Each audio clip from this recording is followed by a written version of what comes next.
ಇಂಥ ಸಂಸ್ಕೃತಿ, ಇಂಥ ಅಪರೂಪದ ನಾಡಾಗಿರುವಂಥ ಈ ಭಾರತದ ಒಂದು ದೊಡ್ಡ ಸಮಸ್ಯೆಯನ್ನು ನಿಮ್ಮ ಜೊತೆ ಹಂಚ್ಕೋಬೇಕು. ನಮಗೆಲ್ಲರಿಗೂ ಭಗವಂತ ಒಂದು ಕೆಟ್ಟ ರೋಗ ಕೊಟ್ಟುಬಿಟ್ಟಿದ್ದಾನೆ. ಈ ರೋಗ BP-ನೋ ಶುಗರೋ ಅಲ್ಲ, ಇವೆಲ್ಲಕ್ಕಿಂತಲೂ ಒಂದು ಕೆಟ್ಟ ರೋಗ. ಯಾರು ದೇಶಕ್ಕೋಸ್ಕರ ಏನಾದರೂ ಮಾಡಿದ್ರೋ ಅವರನ್ನು ಬೇಗ ಮರೆಯುವಂಥ ರೋಗ ರೀ. ಎಂಥ ಕೆಟ್ಟ ರೋಗ ಅಂದರೆ 11 ವರ್ಷಗಳ ಹಿಂದೆ ಈ ದೇಶದಲ್ಲಿ ಒಂದು ಯುದ್ಧ ಆಗಿತ್ತು. ಅದನ್ನು ಕಾರ್ಗಿಲ್ ಯುದ್ಧ ಅಂತ ಕರೀತಾರೆ. ಈ ಯುದ್ಧ ಹೆಂಗಿತ್ತು ಅಂದರೆ, ಕಾರ್ಗಿಲನ್ನು ನೋಡಿದವರಿಗೆ ಗೊತ್ತು. ನಾನು ನೋಡ್ಕೊಂಡು ಬಂದಿರೋದ್ರಿಂದ ಹೇಳ್ತೀನಿ ಹೆಂಗಿದೆ ಅಂತಂದರೆ, 10-15 ಸಾವಿರ ಅಡಿ ಎತ್ತರದ ಬೆಟ್ಟಗಳು, ನಡುವೆ ರಸ್ತೆ, ಕೆಳಗೆ ನೋಡಿದರೆ ಇನ್ನೊಂದು 15 ಸಾವಿರ ಅಡಿ ಎತ್ತರದ ಪ್ರಪಾತ. ಆ ಥರದ ಪರಿಸ್ಥಿತಿಯಲ್ಲಿ ಕಾರ್ಗಿಲ್ಲಿದೆ. ಅಲ್ಲಿ ಹೆಂಗಾಗತ್ತೆ ಅಂತಂದರೆ, ಚಳಿಗಾಲದಲ್ಲಿ ನನಗೀಗ ಮನೆಯಿಂದ ಬರಬೇಕಾದ್ರೆ ನನ್ನ ಚಿಕ್ಕಮ್ಮ ಹೇಳಿ ಕಳಿಸಿದ್ರು, ಚಳಿ ಆಗುತ್ತೆ ಸ್ವೆಟರ್ ತೊಗೊಂಡು ಹೋಗು ಅಂತ. ಹೊರಗೆ ಬಂದು ಕೇಳಿದೆ, ಇಲ್ಲಿ ಟೆಂಪ್ರೇಚರ್ ಎಷ್ಟಿದೆ ಅಂತ. 12ರಿಂದ 15 ಡಿಗ್ರಿ ಸೆಂಟಿಗ್ರೇಡ್ ಇರ್ಬೋದು. ಆದರೆ ಕಾರ್ಗಿಲಲ್ಲಿ ಚಳಿಗಾಲದಲ್ಲಿ ಟೆಂಪ್ರೇಚರ್ ಎಷ್ಟಿಗೆ ಹೋಗುತ್ತೆ ಗೊತ್ತಾ? -14, -15 ಡಿಗ್ರಿ ಸೆಂಟಿಗ್ರೇಡ್ಗೆ ಹೋಗುತ್ತೆ ರೀ.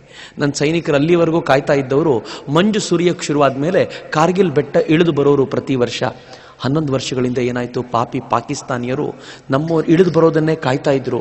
ಇವರು ವಾಪಸ್ ಏರೋಕ್ಕಿಂತ ಮುಂಚೆ ತಾವೇ ಹಿಂಬದಿಯಿಂದ ಹತ್ಬಿಟ್ಟು ನನ್ನ ಸೈನಿಕರೇ ಕಟ್ಟಿದ್ದ ಬಂಕರ್ಗಳಲ್ಲಿದ್ದಂಥ ಮದ್ದು ಗಂಡುಗಳನ್ನು ಹಿಡ್ಕೊಂಡು ಅವ್ರು ನನ್ನ ಸೈನಿಕರ ಮೇಲೆ ಗುರಿ ಇಟ್ಕೊಂಡು ಕೂತ್ಬಿಟ್ರು.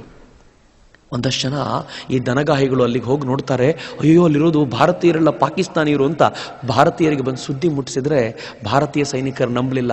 ಸೌರಭ್ ಕಾಲಿಯಾ ನೇತೃತ್ವದಲ್ಲಿ 5 ಜನ ಸೈನಿಕರನ್ನ ನೋಡ್ಕೊಂಡು ಬನ್ನಿ ಅಂತ ಕಳಿಸ್ಕೊಟ್ರು ರೀ. ಇವ್ರು ಬರೋವರೆಗೂ ಸುಮ್ಮನೆ ಇದ್ದ ಪಾಪಿ ಪಾಕಿಸ್ತಾನಿಯರು ಈ 5 ಜನರನ್ನ ಬಂಧಿಸಿದ್ರು, ಪಾಕಿಸ್ತಾನಕ್ಕೆ ಕರ್ಕೊಂಡು ಹೋದ್ರು. ಭಾರತದ ಸೈನ್ಯ ವ್ಯವಸ್ಥೆ ಬಗ್ಗೆ ವಿಚಾರಗಳನ್ನು, ಮಾಹಿತಿಗಳನ್ನು ಕೇಳಿದರು. ಇವ್ರು ಹೇಳಲಿಲ್ಲ ಅಂದಿದ್ದಕ್ಕೆ ಏನು ಮಾಡಿದ್ರು ಗೊತ್ತಾ? ಮೊದಲು ಕೈ ಬೆರಳುಗಳನ್ನು ಕಡಿದ್ರು, ಕಾಲು ಬೆರಳುಗಳನ್ನು ಕಡ್ದು ಹಾಕಿದ್ರು, ಕೈಯನ್ನು ಕಡಿದ್ರು, ಕಾಲನ್ನು ಕಡಿದ್ರು, ಕಣ್ಣನ್ನು ಕಿತ್ತು ಹಾಕಿದ್ರು, ನಾಲ್ಗೆ ಕತ್ತರಿಸಿದ್ರು, ಮೂಗು ಕತ್ತರಿಸಿದ್ರು, ಕೊನೆಗೆ ಮರ್ಮಾಂಗವನ್ನು ಕತ್ತರಿಸಿ 5 ಜನರ ದೇಹವನ್ನು ತುಂಡು ತುಂಡು ಮಾಡಿ ಭಾರತಕ್ಕೆ ಪಾರ್ಸಲ್ ಮಾಡಿ ಕಳಿಸ್ಕೊಟ್ರಿ. ಹೊಟ್ಟೆ ಉರಿದೋಗ್ಬಿಡ್ತು ನನಗೆ. ಸೌರಭ್ ಕಾಲಿಯ ಮುಖ ನೋಡಿದ್ರೆ ಈಗಲೂ ಎದೆ ಜುಮ್ ಅಂದ್ಬಿಡುತ್ತೆ. 32 ಹುಡುಗ, ತಂದೆ ತಾಯಿಗೆ ಎಂಥ ಸಂಕಟ ಆಗಿರಬೇಡ. ಆದರೆ 11ನೇ ವರ್ಷದಲ್ಲಿ ಮರೆತು ಹೋಗ್ಬಿಟ್ವಿ ರೀ. 10ನೇ ವರ್ಷ ಆಗಿದ್ದಾಗ ಕಾರ್ಗಿಲ್ ವಿಜಯೋತ್ಸವ ಆಚರಣೆ ಮಾಡಬೇಕು ಅಂತ ಎಲ್ಲರೂ ಪ್ರಯತ್ನ ಪಟ್ಟರೆ ಇವತ್ತಿನ ಕೇಂದ್ರ ಸರ್ಕಾರ ಏನು ಹೇಳುತ್ತೋ ಗೊತ್ತಾ? ಗನಂದಾರಿ ನಾಯಕರು, ಈ ನಾಯಕರು ಹೇಳ್ತಾರೆ, ಬೇಡ ಬೇಡ ವಿಜಯೋತ್ಸವ ಆಚರಿಸೋದು ಬೇಡ. ಯಾಕೆ ಅಂದರೆ ಈ ವಿಜಯೋತ್ಸವ ಆಚರಿಸಿದರೆ ಆವತ್ತು ಯಾವ ಸರ್ಕಾರ ಇತ್ತೋ ಅವ್ರಿಗೆ ಕ್ರೆಡಿಟ್ ಹೋಗುತ್ತೆ, ಅದಕ್ಕೋಸ್ಕರ ವಿಜಯೋತ್ಸವ ಆಚರಿಸೋದು ಬೇಡ ಅಂತ. ಈ ದೇಶದ ಸೈನಿಕರು ಹೋರಾಟ ಮಾಡೋದು ಮುದಿ ರಾಜಕಾರಣಿಗಳಿಗೋಸ್ಕರ ಅಲ್ಲ, ಭೂಮಿ ತಾಯಿನ ಉಳಿಸ್ಕೊಳ್ಬೇಕು ಅಂತಾರೆ. ಯಾಕೆ ಇವರಿಗೆ ಅರ್ಥ ಆಗಲ್ಲ ಇದೆಲ್ಲ? ಎಂತೆಂಥ ಸೈನಿಕರು ಗೊತ್ತೇನು? ಅವ್ರ ಬಗ್ಗೆ ಹೇಳಬೇಕಾದ್ರೇ ರೋಮಾಂಚನ ಆಗುತ್ತೆ. ಮನೋಜ್ ಕುಮಾರ್ ಪಾಂಡೆ ಅಂತ 22ರ ಹರೆಯದ ಹುಡುಗ ದೇಶಕ್ಕೋಸ್ಕರ ಪ್ರಾಣ ಕೊಟ್ಟ. ಆವಾಗ ಈ ಹುಡುಗ 20ನೇ ವಯಸ್ಸಿನಲ್ಲಿ ಸೈನಿಕ್ ಸೇರಬೇಕು ಅಂತ ಬಂದಂತೆ. ತುಂಬ ಬುದ್ಧಿವಂತ ಹುಡುಗ, ಇಂಜಿನಿಯರಿಂಗ್ ಮಾಡ್ತಿದ್ದವನು. ಸೈನಿಕ್ ಸೇರಬೇಕು ಅಂತ ಹೋದ್ರೆ ಎಲ್ಲ ಎಕ್ಸಾಮ್ನಲ್ಲೂ ಪಾಸ್ ಆಗ್ಬಿಟ್ಟ. ಕೊನೆಯದೊಂದೇ ಒಂದು ಪ್ರಶ್ನೆ ಕೇಳ್ತೀವಿ ಅಂತ ಕೂರಿಸ್ಕೊಂಡು ಕೇಳ್ತಾರೆ, ತುಂಬ ಬುದ್ಧಿವಂತ ಹುಡುಗ ನೀನು, ಹೊರಗಡೆ ಎಲ್ಲಾದರೂ ಹೋದರೆ ಕೈ ತುಂಬ ಸಂಬಳ ಸಿಗುತ್ತೆ, ಸೈನ್ಯಕ್ಕೆ ಸೇರಬೇಕು ಅಂತ ಯಾಕೆ ಬಂದಿದ್ದೀಯಾ? ಅವನ ತಾಯಿ ಅದು ಯಾವ ಪುಣ್ಯಾತ್ಗಿತ್ತೀನೋ. ಮನೋಜ್ ಕುಮಾರ್ ಪಾಂಡೆ ಹೇಳ್ತಾನೆ, ಸರ್ ಏನೂ ಇಲ್ಲ ಸರ್, ನನ್ನ ಜೀವನದಲ್ಲಿ ಒಂದೇ ಒಂದು ಆಸೆ ನನಗೆ ಅಂದರೆ ಪರಮವೀರ್ ಚಕ್ರ ತಗೋಬೇಕು ಅಂತ. ಸೈನ್ಯದಲ್ಲಿ ಬಿಟ್ಟರೆ ಇನ್ಯಾವ ಕಂಪನಿನೂ ಅದನ್ನು ಕೊಡಲ್ಲ ಸರ್, ಅದಕ್ಕೋಸ್ಕರ ಇಲ್ಲಿಗೆ ಬಂದಿದ್ದೀನಿ ಸರ್, ಅವಕಾಶ ಮಾಡಿಕೊಡಿ ಸರ್ ಅಂತನ್ರಿ ಅವನು. ಸಂಬಳದ ಮಾತಾಡಲಿಲ್ಲ ಹುಡುಗ, ಪರಮವೀರ್ ಚಕ್ರ ಬೇಕು ಅಂತಂದ. ಕೆಲಸ ಸಿಕ್ತು ಅವನಿಗೆ. ಅದೇನೋ ಒಂದು ದುರದೃಷ್ಟವೋ ಅದೃಷ್ಟವೋ ಗೊತ್ತಿಲ್ಲ. 2 ವರ್ಷದಲ್ಲಿ ಯುದ್ಧ ಘೋಷಣೆ ಆಯಿತು. ಬಹಳ ಖುಷಿಯಿಂದ ಯುದ್ಧದಲ್ಲಿ ಪಾಲ್ಗೊಂಡ. ಮೇಲಿದ್ದಂಥ ಪಾಕಿಸ್ತಾನಿಯರ ಬಂಕರ್, ಯೋಚನೆ ಮಾಡಿ, 15-20 ಸಾವಿರ ಅಡಿ ಎತ್ತರದ ಗುಡ್ಡಗಳನ್ನು ಹತ್ತಬೇಕಾದ್ರೆ ಹಿಂದೆ 20-25 kg ಆಹಾರದ ಬ್ಯಾಗನ್ನು ಹೊತ್ಕೊಂಡು ಹೋಗಬೇಕು, ರೈಫಲ್ ಹೊತ್ಕೋಬೇಕು, ಗುಂಡುಗಳನ್ನು ಹೊತ್ಕೊಂಡ್ಬಿಟ್ಟು ಆ ಕಡಿದಾದ ಬೆಟ್ಟವನ್ನು ಏರಬೇಕು. ಮೇಲಿರುವಂಥ ಪಾಕಿಸ್ತಾನಿಯರಿಗೆ ತೊಂದರೆ ಇಲ್ಲ, ಗುಂಡು ಹಾರಿಸ್ಬೇಕು ಅಂತಿಲ್ಲ, ಯಾವುದಾದ್ರೂ ಒಂದು ಬಂಡೆಗಲ್ಲನ್ನು ತಳ್ಳಿಬಿಟ್ರೆ ಸಾಕು ರೀ, ಕೆಳಗೆ ಬರ್ತಾ ಇರುವಂಥ ಸೈನಿಕ ಅಪ್ಪಚ್ಚಿಯಾಗಿ ಹೋಗ್ಬಿಡ್ತಾನೆ. ಇಂಥ ಟೆರೈನ್ನಲ್ಲಿ ಈ ದೇಶದ ಸೈನಿಕ ಹೋರಾಟ ಮಾಡ್ಲಿಕ್ಕೆ ಸಿದ್ಧನಾದ. ಮೇಜರ್ ಮನೋಜ್ ಕುಮಾರ್ ಪಾಂಡೆ ತನ್ನ ಸೈನಿಕರನ್ನು ಕರ್ಕೊಂಡು ಮೇಲೆ ಹತ್ತದ.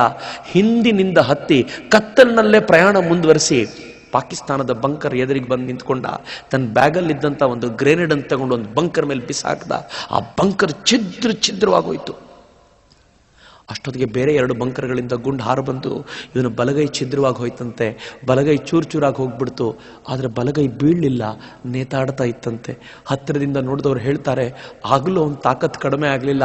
ಅವನು ತನ್ನ ಸೈನಿಕನೊಬ್ಬನಿಗೆ ಕರೆದು ಹೇಳ್ದ, ಬೇಗ ನನ್ನ ಬೆಲ್ಟನ್ನು ಬಿಚ್ಚಿ ಈ ಬಲಗೈನ ಸೊಂಟಕ್ಕೆ ಕಟ್ಕೊಂಡು ಬಿಡ್ತೀನಿ, ನೇತಾಡ್ತಾ ಇದ್ರೆ ತುಂಬ ಕಷ್ಟ ಆಗುತ್ತೆ ಅಂತ ಹೇಳಿ ನೇತಾಡ್ತಾ ಇದ್ದ ಬಲಗೈನ ಸೊಂಟಕ್ಕೆ ಕಟ್ಕೊಂಡು ಎಡಗೈಯಿಂದ 2 ಗ್ರೆನೇಡನ್ನು ತಗೊಂಡು ಪಾಕಿಸ್ತಾನದ 3 ಬಂಕರ್ಗಳನ್ನು ನಾಶ ಮಾಡಿದ.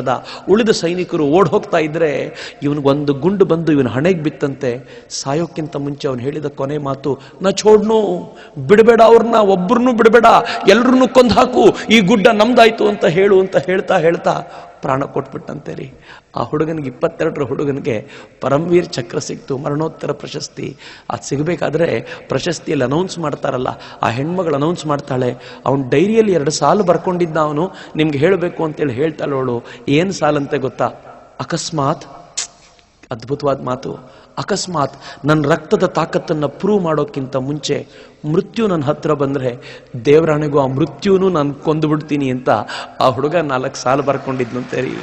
22ರ ಹುಡುಗ ದೇಶಕ್ಕೋಸ್ಕರ ಪ್ರಾಣ ಕೊಟ್ಬಿಟ್ಟ. ಅವನು ಏನಕ್ಕೆ ಪ್ರಾಣ ಕೊಟ್ಟನೋ ನೆನಪಿಸ್ಕೊಳ್ಳೋರು ಇಲ್ವಲ್ರಿ ಈ ದೇಶದಲ್ಲಿ. ಮೇಜರ್ ರಾಜೇಶ್ ಅಧಿಕಾರಿ ಯುದ್ಧಕ್ಕೆ ಅಂತ ಹೊರಟ, ಹೋಗಬೇಕಾದ್ರೆ ಹೆಂಡತಿ ಓಡ್ ಬಂದವಳು ಪೋಸ್ಟ್ ಮ್ಯಾನ್ ಓಡ್ ಬಂದು ಒಂದು ಪತ್ರವನ್ನು ಕೊಟ್ಟ. ಪತ್ರವನ್ನು ನೋಡಿದ ರಾಜೇಶ್ ಅಧಿಕಾರಿ, ಹಿಂದೆ ಹೆಂಡತಿ ಅಡ್ರೆಸ್ ಇತ್ತು, ಓದಲೇ ಇಲ್ಲ, ಜೇಬಿಗೆ ಇಳಿಸ್ಕೊಂಡಂತೆ. ಪೋಸ್ಟ್ ಮಾಸ್ಟರ್ ಕೇಳ್ತಾರೆ, ಯಾಕೆ ಸರ್ ನೀವು ಓದಲ್ಲ? ಸೈನಿಕರು ಪತ್ರ ಬಂದರೆ ಜೀವ ಬಿಡ್ತಾರೆ, ನೀವು ಯುದ್ಧಕ್ಕೆ ಹೋಗೋ ಹೊತ್ತಲ್ಲಿ ಪತ್ರ ಓದ್ತಿಲ್ವಲ್ಲ, ಯಾಕೆಂದ್ರೆ ಏನಂತಾನೆ ಗೊತ್ತಾ? ಏನೂ ಇಲ್ಲ, ಈ ಪತ್ರ ಬರೆದಿರೋದು ನನ್ನ ಹೆಂಡತಿ. ನಾನು ಯುದ್ಧಕ್ಕೆ ಹೋಗಬೇಕಾದ್ರೆ ಅವಳ ಪತ್ರದ ತುಂಬ ಗೋಳು ಕರ್ಕೊಂಡಿರ್ತಾಳೆ. ಯುದ್ಧಕ್ಕೆ ಹೋಗಬೇಕಾದ್ರೆ ನನಗೆ ತಾಯಿ ಭಾರತೀಯ ನೆನಪಾಗಬೇಕೆ ಹೊರತು ನನ್ನ ಹೆಂಡತಿ ನೆನಪಲ್ಲ, ಅದಕ್ಕೆ ಪತ್ರನ ಜೇಬಲ್ಲಿ ಇಟ್ಕೊಂಡೆ ಅಂತ ಅವನು. ಯುದ್ಧಕ್ಕೆ ಹೋದ, ವಾಪಸ್ ಹೆಣವಾಗಿ ಮನೆಗೆ ಬಂದ್ಬಿಟ್ಟಾರಿ. ಅವನ ಮನೇಲಿ ಅವನ ಅಪ್ಪ ಅಮ್ಮ ಗೋಳಾಡ್ತಿದ್ದಾರೆ, ಆದರೆ ಹೆಂಡತಿ ಕಣ್ಣಲ್ಲಿ ಮಾತ್ರ ನೀರಿಲ್ಲ. ಗಂಡನ ಶವವನ್ನು ಸ್ವೀಕರಿಸಿದ್ಲು 1000 ಜನ ಸೇರಿದ್ದಾರೆ. ಇಂಡಿಯಾ ಟುಡೇ ಅನ್ನೋ ಪತ್ರಿಕೆ ವರದಿ ಮಾಡಿದೆ ಈ ರಿಪೋರ್ಟ್ನ. ರೋಮಾಂಚನ ಆಗ್ಬಿಡುತ್ತೆ ನನಗೆ ಮೊದಲನೇ ಬಾರಿಗೆ ಓದಿದಾಗ. ಹೆಂಡತಿ ಗಂಡನ ಶವವನ್ನು ಮುಟ್ಟಿ ನೋಡ್ತಾ ಇರಬೇಕಾದ್ರೆ ಜೇಬಲ್ಲಿರುವಂಥ ಈ ಪತ್ರ ಸಿಕ್ಬಿಡ್ತು. ಆ ಪತ್ರವನ್ನು ಅವಳು ತೆಗೆದು ನೋಡ್ತಾಳೆ, ಇನ್ನೂ ಓಪನ್ನೇ ಆಗಲಿಲ್ಲ ತಾನು ಬರೆದಿರೋ ಪತ್ರ. ಅವಳಿಗೆ ತಡ್ಕೊಳ್ಳಿಕ್ಕೆ ಆಗಲಿಲ್ಲ, ದುಃಖವನ್ನು ಬಿಕ್ಕಳಿಸಿ ಅಳ್ತಿದ್ದಾಳೆ. ಪತ್ರಕರ್ತರು ಕೇಳ್ತಾರೆ, ಏನಮ್ಮ ಶವ ನೋಡಿದಾಗ ಕಣ್ಣೀರಿಡ್ಲಿಲ್ಲ, ಇದು ಯಾವುದೋ ಪತ್ರ ನೋಡಿದಾಗ ಕಣ್ಣೀರಿಡ್ತಿದ್ಯಾ ಅಂದ್ರೆ ಏನು ಹೇಳ್ತಾಳೆ ಗೊತ್ತಾ? ಏನೂ ಇಲ್ಲ ಸರ್, 1 ವಾರದ ಮುಂಚೆ ಯಜಮಾನರು ಪತ್ರ ಬರೆದಿದ್ರು, ನಾನು ಎತ್ತರದ ಪ್ರದೇಶಕ್ಕೆ ಹೋಗ್ತೀನಿ, ವಾಪಸ್ ಬರ್ತೀನೋ ಇಲ್ವೋ ಗೊತ್ತಿಲ್ಲ, ಆದರೆ ಒಂದು ಮಾತಂತೂ ಸತ್ಯ, ನಿನ್ನ ಹೊಟ್ಟೆಲಿ ಬೆಳೀತಾ ಇದೆಯಲ್ಲ ನನ್ನ ಮಗು, ಅದು ಗಂಡಾಗ್ಲಿ ಹೆಣ್ಣಾಗ್ಲಿ, ನಾನು ಬದುಕಿ ಬರದೇ ಹೋದರೆ ಕಾರ್ಗಿಲ್ ಭೂಮಿ ಕರ್ಕೊಂಡು ಬಂದು ನಿಮ್ಮಪ್ಪ ಇಲ್ಲೇ ಪ್ರಾಣ ಬಿಟ್ಟಿದ್ರು ಅಂತ ತೋರಿಸ್ತೀಯ ಮಗುಗೆ ಅಂತ ಪತ್ರ ಬರೆದಿದ್ದಂತೆ. ಅದಕ್ಕೆ ಈ ಹೆಣ್ಮಗಳು ಏನು ಉತ್ತರ ಕೊಟ್ಟಿಲ್ಲಂತೆ ಗೊತ್ತಾ? ಅವಳು ಹೇಳ್ತಾಳೆ, ನಾನು ಉತ್ತರ ಬರೆದಿದ್ದೆ ರೀ, ಮಗು ಗಂಡಾಗ್ಲಿ ಹೆಣ್ಣಾಗ್ಲಿ, ನೀವು ಬದುಕಿ ಬಂದರೆ ಖುಷಿ ಪಡ್ತೀನಿ, ಸತ್ತರೆ ಹುತಾತ್ಮನ ಹೆಂಡತಿ ಅಂತ ಆನಂದ ಪಡ್ತೀನಿ, ಆದರೆ ನೆನ್ಪಿಟ್ಕೊಳ್ಳಿ, ಬರೀ ಕಾರ್ಗಿಲ್ ಭೂಮಿ ತೋರಿಸೋದೇ ಅಲ್ಲ, ಆ ಮಗುನ ನಿಮ್ಮ ಥರ ಸೈನಿಕನನ್ನಾಗಿ ಮಾಡ್ತೀನಿ ರೀ ಅಂತ ಮಾತು ಕೊಟ್ಟಿದ್ದೆ. ಅವ್ರು ನನ್ನ ಮೇಲೆ ಅನುಮಾನ ಪಟ್ಟು ಈ ಪತ್ರ ಓದದೆ ಹೋಗ್ಬಿಟ್ರಲ್ಲ, ಓದಿದ್ರೆ ಇನ್ನೂ ಖುಷಿ ಪಡ್ತಿದ್ರಲ್ಲ ಅಂತ ಹೇಳ್ತಾಳ್ರಿ ಅವಳು. ನನಗೆ ಆ ತಾಯಿ ನೆನಪಿಸ್ಕೊಂಡ್ರೆ ಈಗಲೂ ರೋಮಾಂಚನ ಆಗತ್ತೆ. ನಮಗೆ ಮಾತ್ರ ನೆನಪಾಗಲ್ಲ, ನಾವು ಹಾಗೆ ಹಾಯಾಗಿ ಬದುಕ್ತಾ ಇರ್ತೀವಿ. ಎಂತೆಂಥ ಸೈನಿಕರು, ಕ್ಯಾಪ್ಟನ್ ಅಮನ್ ಕಾಲಿಯಾ, ಅಮೋಲ್ ಕಾಲಿಯಾ. ಅಮೋಲ್ ಚಿಕ್ಕವನು, ಅಮನ್ ದೊಡ್ಡವನು, ಇಬ್ರು ಕಾರ್ಗಿಲ್ ಯುದ್ಧದಲ್ಲಿ ಹೋರಾಟ ಮಾಡ್ತಿದ್ರು. ಚಿಕ್ಕ ಮಗ ಕಾರ್ಗಿಲದಲ್ಲಿ ಪ್ರಾಣ ಕೊಟ್ಬಿಟ್ಟ. ಶವ ಮನೆಗೆ ಬಂದರೆ ಅವರಪ್ಪ ಅಮೋಲ್ ಮುಂದೆ ನಿಂತ್ಕೊಂಡು ಶವದ ಅವನ ಕ್ಯಾಪನ್ನು ತಾವು ತಲೆ ಮೇಲೆ ಹಾಕ್ಕೊಂಡು ಶವಕ್ಕೊಂದು ಸೆಲ್ಯೂಟ್ ಕೊಟ್ಟು, ಅಮೋಲ್ ನಿನ್ನ ಕಿರಿಮಗ ಅಂತ ಊರು ತುಂಬ ಹೇಳ್ಕೊಂಡು ತಿರುಗಾಡ್ತಿದ್ನಲ್ಲೋ, ನೀನು ದೇಶಕ್ಕೆ ಹಿರಿಮಗ ಆಗ್ಬಿಟ್ಟಿಲ್ಲಪ್ಪ, ನನಗೆ ಅಲ್ಲ ದೇಶಕ್ಕೆ ಹಿರಿಮಗ ಆಗ್ಬಿಟ್ಟೆ ನೀನು ಅಂತ ಮಗನಿಗೆ ಸೆಲ್ಯೂಟ್ ಕೊಡ್ತಾರಲ್ರಿ. ಅದು ಈ ದೇಶದ ಶಕ್ತಿ. ಎಂಥ ಅದ್ಭುತವಾದ ಜೀವನ ಅಂದರೆ, ಯಶವಂತ್ ಸಿಂಗ್ ತೋಮರ್ ಅನ್ನುವಂಥ ಹುಡುಗ ದೇಶಕ್ಕೋಸ್ಕರ ಹೋರಾಟ ಮಾಡಬೇಕು, ಸೈನಿಕ, 11 ಜನರ ಪಡೆ ಕಟ್ಕೊಂಡು ಮೇಲಕ್ಕೆ ಹೋಗಬೇಕಾದ್ರೆ ಎಲ್ಲರಲ್ಲೂ ಉತ್ಸಾಹ ತುಂಬಬೇಕಲ್ಲ. ಗೆಳೆಯರಿಗೆ ಹೇಳ್ತಾನಂತೆ, ಹಮ್ 11 ತೋಮರ್ ಜಾಯಂಗೆ, 11 ಜೀತ್ ಕರ್ ವಾಪಸ್ ಆಯಂಗೆ ಅಂತ ಹೋದ. ಗುಡ್ಡ ಗೆದ್ರು. ವಾಪಸ್ ಬರಬೇಕಾದ್ರೆ ಯಶವಂತ್ ಸಿಂಗ್ ತೋಮರ್ರೇ ಸತ್ತು ಹೋಗಿದ್ದಾರೆ. ಮನೆಗೆ ಅವನ ಹೆಣ ಬಂದರೆ ಅವರಪ್ಪ ಹೆಣದ ಮುಂದೆ ನಿಂತ್ಕೊಂಡು ಏನು ಹೇಳ್ತಾರಂತೆ ಗೊತ್ತಾ? ಹೋಗೋ ತೋಮರ್, ನಾನು ಯಾಕೊಂದು ನೀನು ಸತ್ತೆ ಅಂತ ಹಳ್ಳಿ, ನನ್ನ ಕುಟುಂಬದ ಒಂದು ನಿಯಮ ಇದೆ, ಒಂದೋ ಯುದ್ಧದಲ್ಲಿ ಗೆಲ್ಲಬೇಕು ಇಲ್ಲ ಸಾಯಬೇಕು, ನೀನು ಗೆದ್ದು ಸತ್ತಿದ್ಯಾ ಬಿಡೋ, ನಾನು ಹೇಳಲ್ಲ, ನಾನು ಖುಷಿ ಪಡ್ತೀನಿ ನನ್ನ ಮಗ ಅನ್ನೋ ಕಾರಣಕ್ಕೋಸ್ಕರ ಅಂತ ಆ ವಯಸ್ಸಾದ ತಂದೆ ಮಗನ ಶವಕ್ಕೆ ಮುಂದೆ ನಿಂತ್ಕೊಂಡು ಒಂದು ಸೆಲ್ಯೂಟ್ ಕೊಡ್ತಾರಲ್ಲ. ನೆನಪಿಸ್ಕೊಳ್ಳೋ ಪುರ್ಸೊತ್ತೇ ಇಲ್ವಲ್ರಿ. ನಾವು ಎಂಥ ಕೃತಜ್ಞರಾಗ್ಬಿಟ್ಟಿದ್ದೀವಿ ಅಂದರೆ, ಇವತ್ತು ದೇಶ ಏನಾದರೂ ಹಿಂಗಿದೆ ಅಂತಂದರೆ ಅವ್ರ ಕಾರಣದಿಂದಾಗಿಯೇ ಇರೋದು. ನಮಗೇ ನೆನಪಿಲ್ಲ. ಹೊಟ್ಟೆ ಉರಿಯುತ್ತೆ ಈ ಮಾತನ್ನು ಹೇಳಬೇಕಾದ್ರೆ. ಸತ್ಯ ಹೇಳ್ತೀನಿ, ಜಾಗೋ ಭಾರತ್ನ ಉದ್ದೇಶ ಮತ್ತೇನೂ ಇಲ್ಲ. ಇವತ್ತಿಗೂ ಕೂಡ ಈ ದೇಶಕ್ಕೆ ಪ್ರಾಣ ಕೊಡ್ತಾರಲ್ಲ, ಅವ್ರನ್ನ ನೆನಪಿಸ್ಕೊಳ್ಳಕ್ಕೆ ಒಂದು ಅವಕಾಶವನ್ನು ಕಲ್ಪಿಸ್ಕೊಡ್ಬೇಕು ಅನ್ನೋ ಹುಚ್ಚಿನಿಂದ ಈ ಕಾರ್ಯಕ್ರಮ ಶುರು ಮಾಡಿದ್ದು. ಅದಕ್ಕೋಸ್ಕರ ಅಕಸ್ಮಾತ್ ಇವತ್ತೇನಾದರೂ ಕಣ್ಣೀರು ಹರಿಯಕ್ಕೆ ಹೊರಗೆ ಬಂದರೆ ಕಂಟ್ರೋಲ್ ಮಾಡ್ಲಿಕ್ಕೆ ಹೋಗಬೇಡಿ, ಬಿಟ್ಬಿಡಿ ಅದನ್ನು. ಪಕ್ಕದವ್ರು ಯಾರೋ ನೋಡ್ತಾರೆ ಅಂತ ನಾವು ನಮ್ಮನ್ನು ಕಂಟ್ರೋಲ್ ಮಾಡ್ತಾ ಕೂತಿರ್ತೀವಿ. ಹೆಂಡತಿಗೋಸ್ಕರ ಗಂಡ ಅಳೋದನ್ನು ನೋಡಿದ್ದೀನಿ, ಗಂಡನಿಗೋಸ್ಕರ ಹೆಂಡತಿ ಅಳ್ತಾ ಕೂತಿರ್ತಾಳೆ. ಮಕ್ಕಳು ಹಾಳಾಗೋಗ್ಬಿಟ್ರಲ್ಲ ಅಂತ ಗಂಡ ಹೆಂಡತಿ ಎಲ್ಲರ ಮುಂದೆ ಕಣ್ಣೀರಿಡ್ತಾರೆ. ಆದರೆ ನಮ್ಮ ಮಕ್ಕಳಲ್ಲ, ಆದರೆ ನಮಗೋಸ್ಕರ ಪ್ರಾಣ ಕೊಡ್ತಾರಲ್ಲ ಆ ಮಕ್ಕಳಿಗೋಸ್ಕರ ಒಂದೆರಡು ಕಣ್ಣೀರನಿ ಹೋಗ್ಲಿ ಬಿಡ್ರಿ. ಕಣ್ಣೀರನಿ ಹಾಕ್ತಾ ಹಾಕ್ತಾ ಇವತ್ತು ಒಂದು ದಿನ ನಾನು ನಿಮ್ಮೆಲ್ಲರಲ್ಲೂ ಕೇಳ್ಕೊಳ್ತೀನಿ, ದೇವರನ್ನ ಕೈ ಮುಗಿದು ಕೇಳ್ಕೊಳ್ಳಿ, ಹೇ ದೇವರೇ, ಇಷ್ಟೂ ದಿನ ನಮಗೋಸ್ಕರ ಪ್ರಾಣ ಕೊಟ್ಟ ನಮ್ಮದಲ್ಲದ ಆ ಮಕ್ಕಳಿಗೆ ನೀನು ಆತ್ಮಶಾಂತಿ ಕೊಡು. ಇನ್ನು ಮುಂದೆ ಪ್ರಾಣ ಕೊಡ್ಲಿಕ್ಕೆ ಸಿದ್ಧರಾಗಿದ್ದಾರಲ್ಲ, ಅವ್ರಿಗೆ ಶಕ್ತಿ ಕೊಡಪ್ಪ ಅಂತ ಭಕ್ತಿಯಿಂದ ಪ್ರಾರ್ಥನೆ ಮಾಡ್ತಾ ಈ ಅಪರೂಪದ ಗೀತೆಗೆ ನಾವು ದನಿಯಾಗೋಣ. ಇಂಥ ಸಂಸ್ಕೃತಿ